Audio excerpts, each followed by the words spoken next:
Good morning, everybody. Welcome back for some more higher tier French tank gameplay. Today, in a battle from the 4th of April of 2018, you're going to see when I finally finish spading out my AMX-50 Cervese, or as I like to refer to him, Monsieur Bias. So, as usual, we got ourselves some full to gap, not really surprising, although apparently surprising to the guy in chat. Which I thought was funny because, man, you get this map in RB all the time. So apparently he doesn't play much RB, which is, I mean, that's fine. I know there's people that only play RB, there's people that only play SB, there's people that only play AB. There's people that dabble in all of them.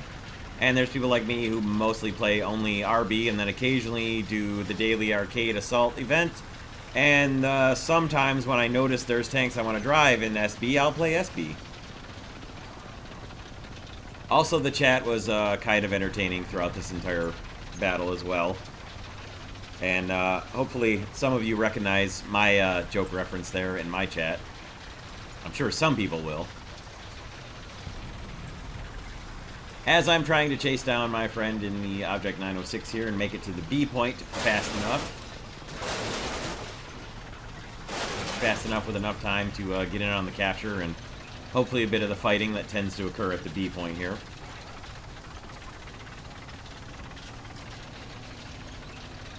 So I ended up at some point here on the drive to the B point. I tabbed out of the battle and did a little editing in my Discord while I was on cruise control driving. So there'll be a point where it skips a little bit here as I cut out the part where I went back to my desktop and messed up my...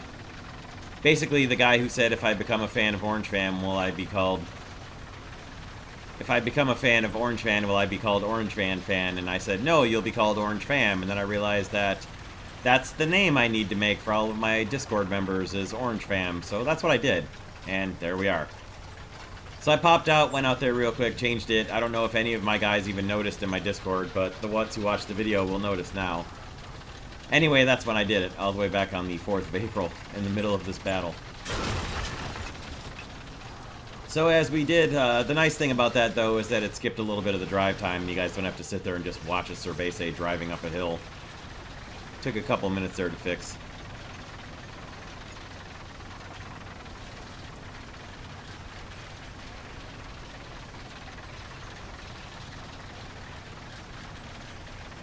And I did arrive at the B point before anybody else, because, as usual, on full to gap, 2/3 of the team is going to go straight to Hogwarts. Because, sure, why not?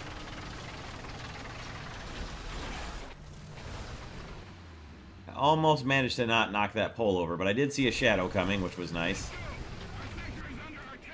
And there he was. It was a Conqueror. Got a nice shot right into the side of him. And started taking some artillery fire. Punched my smoke off to finish the capture, and then managed to hit a Magach right through the front of his hull through a destructible building. Thankfully saw him coming. Finished up the capture and just sat still to reload my smoke, basically. And sit in defense of the B point.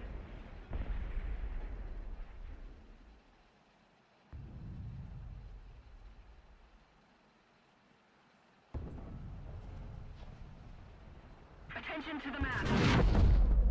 Managed to somehow bounce one off of the turret in my Cervese, and then fired a little bit low on my return fire back at the T-29 that shot at me there. But fired off my smoke, which thankfully had reloaded because it's a French tank and it only gets 4 smoke dischargers, so it reloads them very quickly. Then I relocated within the smoke so that hopefully he wouldn't be able to hit me.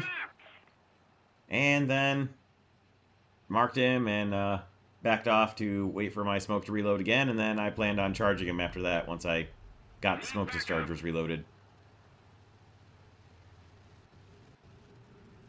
Thankfully, I think because he bounced the shot off me, he decided not to press his luck with a frontal attack, although he should have, because he definitely could have. I certainly have a very dangerous gun, but I don't have a whole lot of armor on the Cervese, and that really could have cost me. But luckily for me, Handsome Bob was moving in behind him and would very shortly deal with the only real threat that I ever had to me during this battle.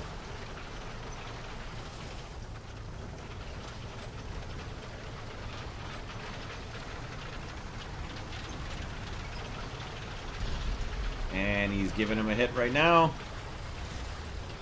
And in a moment, he'll finish him off. And it was a T-34, not a T-29. I couldn't remember which one it was.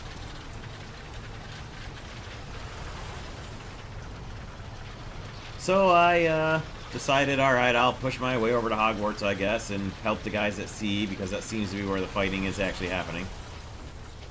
Then I realized that, no, that's silly. I don't need to go add to the million people at Hogwarts. I'm going to go up to the A point, where our team is apparently completely ignoring the A point and driving around it.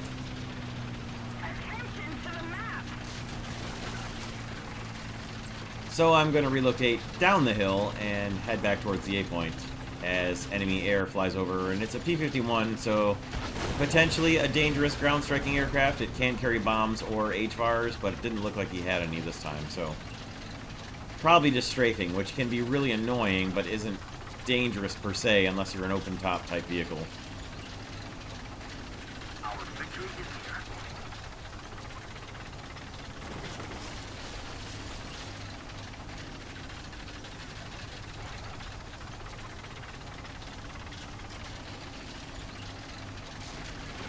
Also, I did really enjoy this guy's name when I realized the double joke meaning to it. Took me half a second when I looked at it and then realized, oh, that's clever. I like that. I wish I had kept a list or a screenshot folder of all the really clever, intelligent, funny names I've seen in War Thunder. I can't remember all of them. I wish I could. But I've seen some really good ones, some really clever names, and I like it.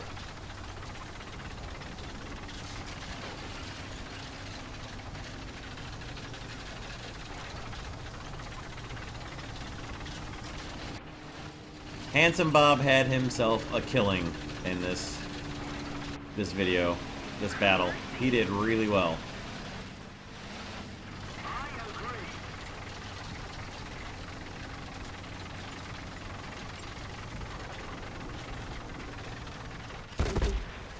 I made it in on the A point, fired off the smoke again, and between the smoke and the trees and the sawmill buildings here, got myself set up now. This Vickers MBT right there that just killed the Object 120, he killed 2 members of a squad. Neither of them said a thing, and they both just left the battle without saying a word. And again, I will continue to emphasize when you get killed by something on your team, particularly if he's killed more than one person in a row or in general and hasn't been killed or spotted, say something to your team about where he was. He killed 2 guys, and it turns out they were the same 2 guys in a squad even, and they both just abandoned the game and didn't say a word about where the guy was. If you get killed, you get to see the death cam about where the guy is who shot you, assuming you have the death cam turned on. Take advantage of that, use the intelligence that it provides you, and tell your team where the guy is.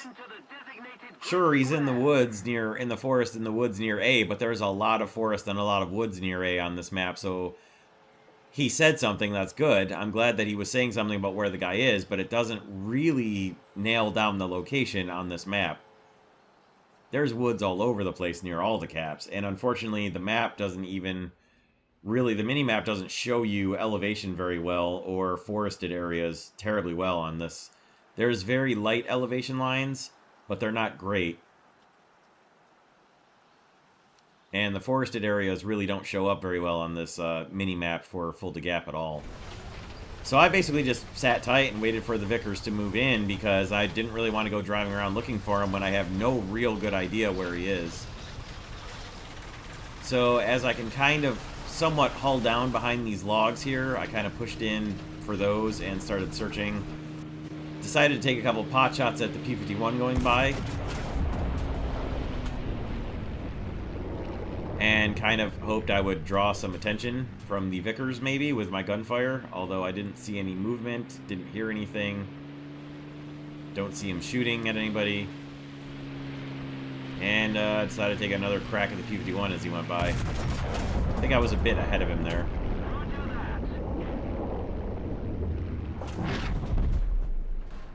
Now, either somebody just shot at the Vickers or the Vickers took a shot, but I didn't see any smoke from his shot. Something went by close enough. This time, though, I could see the smoke from his shot up there. So now I've got an idea where he is.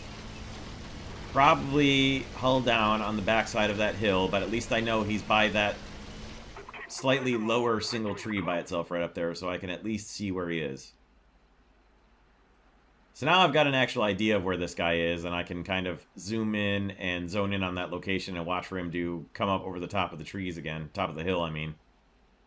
And hopefully get a shot at him. At least I saw the smoke from his shot now, so now I know roughly where he is. Still, our team is not really in a position where we need to go moving forward after him. He's in a position where he needs to move in and take captures, so I can afford to sit here patiently and wait for him to expose himself. Now, as you'll see in a moment, I guessed really well on his location as he gets taken out. Not too bad of an estimate on the approximate location of the Vickers there on the minimap. It was basically right on top of where he actually was. And as you can see there by the score, Handsome Bob had himself quite the game. 7 kills and no deaths in the Object 906. It is pretty much the light Russian version of the Leopard. Definitely one of the better tanks in this game. As far as light tanks go, I think it's probably... you could make a compelling argument for the Object 906 being the best light tank in the game. There's some competition, certainly. But it's pretty hard to say that the Object 906 is not the best, if not... It may be tied for the best at worst. Certainly, I definitely love driving my Object 906. And there are the two guys at the bottom of the team there, the two who got killed by the Vickers and didn't say anything.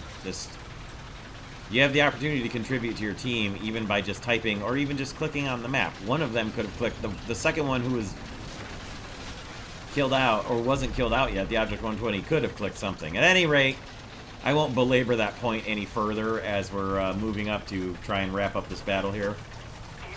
It is kind of funny to watch this shot coming up here. I know it's not really as close as it really looks, but... Okay, not that one. It's the next shot, sorry. So watch this shot coming up here that I take at this plane. I know it's not really that close, but look how close it appears to be right there. Crossed pretty darn close to him. I know it probably wasn't really that close in three-dimensional space, but in the two-dimensional crossing of the shot and the airplane there, it looked pretty good. So as we're winding up, I just have to say that I have absolutely loved driving my AMX-50 Cervese.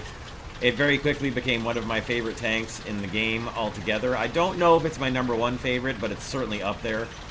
Definitely one of the better heavy tanks in the game. I don't know if it's better than the T10M, because it doesn't really have the armor, but I am very glad that even though it doesn't get a lot of different ammo selection, it's got some very good ammunition that I'm happy is still very relevant and viable ammunition for a top-tier battle. And it's got good enough mobility for a heavy tank, plus the smoke dischargers, that I'm happy that the AMX-50 Cervese can certainly be a heavy tank that you could use in a top-tier battle pretty successfully. It'd be a little bit dangerous to drive it. It's a pretty high silhouette kind of tank, but you could definitely make use of the Cervese in a 9.3 battle, I think, and do all right. You're going to have a little trouble if you run into some of the tanks up there, but the gun and the ammo, the solid shot ammo, is pretty good, and I would say pretty viable to keep using. But as we enjoy the air show that the last enemy dude is going to put on here with his red smoke coming off his wingtips, that will wrap up the battle here, and I have to say I appreciated how well our team did and how dominant our entire team's performance is here, because I end up in second place with 2 kills and 2 captures, and that was not a really, obviously not a fantastic battle by any means, although it was certainly good. I mean, 2 kills, 2 captures, and no deaths is not a bad battle at all. But it just shows you how good our team did overall compared to their team.